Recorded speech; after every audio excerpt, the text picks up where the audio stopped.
patuloy ang pagtupad ni Pangulong Ferdinand R. Marcos Jr. sa binitawang pangako na bibigyan ng maayos at murang pabahay ang mga Pilipino. Kanina, pinasinaya ng Pangulo ang groundbreaking ng Siyudad Kaunlaran Project sa Bacoor, Cavite. Agad pinagkalooban ng murang tirahan ang mga benepisyaryo nito. Yan ang ulat ni Alan Francisco.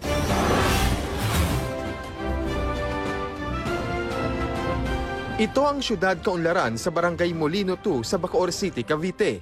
Ito ang bagong pabahay program ng pamahalaan. At kanina, mismong si Pangulong Ferdinand R. Marcos Jr. ang naggawad nito sa mga benepisyaryo. Ang proyektong ito ay bunga ng pagtutulungan ng NHA, ng local government, ang pamahalaan ng Bacoor, iba pang ahensya ng pamahalaan at pribadong sektor ay kasama rin natin. Ang 6 na gusali ng Siyudad Kaunlaran Phase 1 ay handa na para malipatan ng higit 300 pamilyang apektado ng Supreme Court mandamus na naglilinis sa Manila Bay.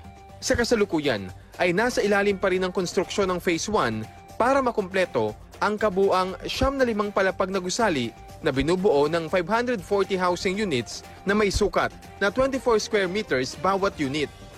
Ang groundbreaking ng Phase 2 nito ay para sa konstruksyon ng 2 tig-5 palapag na gusali na binubuo ng 120 housing units.